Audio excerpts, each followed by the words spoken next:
Hey guys, Rook here.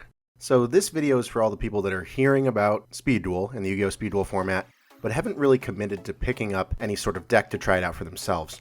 I've found that a lot of potential new players are old Yu-Gi-Oh! Players that have some reservations about getting back into really anything Yu-Gi-Oh! Related, specifically because of the price, and we all know that person who has spent legitimately thousands of dollars on the TCG at one point. And I get it, the traditional format is generally filled with expensive cards going for something like $80+, and building a 40 card competitive deck can cost you literally hundreds of dollars in the Yu-Gi-Oh! TCG format. Remember when Tour Guide of the Underworld was up to $120, for example, and a competitive deck needed 3 of them? That's ridiculous. I can tell you for a fact that Speed Duel does not have any of that. So if you are all about Speed Duel and are trying to convince others to play, please find those friends of yours and show them this video. For those here of their own free will and are looking to get into Speed Duel, welcome. I'm here to tell you that building a competitive Speed Duel deck will not cost an arm and a leg. Now keep in mind that in Speed Duel, you are aiming for a 20 card deck as opposed to 40, so that already takes some of the price away. And the first deck that I actually built when the format was released was Harpy Ladies earlier this year, and I kid you not when I say that that deck, it maybe cost me $9. It was something like $9 to get started and to be semi-competitive in the Speed Duel format right off the bat.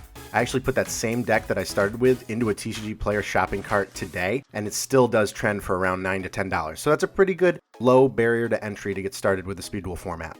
But to further prove my point, I took a look at 9 different competitive Speed Duel decks right now in fall 2019, and I priced them all out individually, filling a shopping cart of singles on TCG Player for each deck. Now the decks that I priced out are from the updated competitive meta list that was released in August 2019.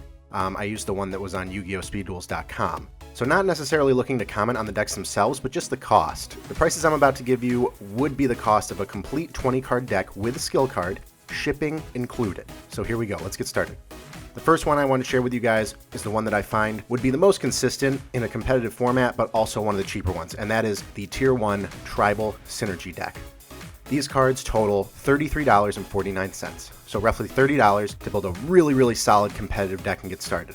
Now the money cards in this deck are Dust Tornado, which is valued around $5, and the Windstorm of Ataqua, which is around $3. And I know hearing the words money card and $5, it seems a little weird, but $5 is a lot in the Speed Duel format, so that's kind of the high tier pricing that you're seeing in this format. Moving on, we have Tier 3, the Burn and Stall deck. That totaled $31.38. This is a Tier 3 deck. Money cards in that one are the Michizuri, which is $6, and Mask of Darkness goes for somewhere around $2. Tier 3 Vanillas right now will run you $31.91. The money cards here are Night Beam, which is $10, and Dust Tornado, which is $5. Now I will note that if you were to run this deck without the Night Beam or the Dust Tornado, this deck costs you $6.91. Next up, Tier 3 Dragon Caller. Dragon Caller did get bumped down to a Tier 3. That deck will currently run you $32.42. Money cards here are Night Beam, which is $10, and without the Night Beams, this deck is just about $12. Next up's my favorite, Tier 2 Dinosaur Kingdom, $41.07, crossing into the $40 range. The money cards in this deck are the Night Beams, $10, the Windstorm of Ataqua, which is about $3, and the Zombinas are somewhere around $2. Getting a little more expensive here, we have Tier 1 Blade Knight Control. That deck is going to run you $49.71 to build that out of singles. The money cards there are the Dust Tornado, about $5. Blade Knights will go for about $4, and the Zombinas are about $2.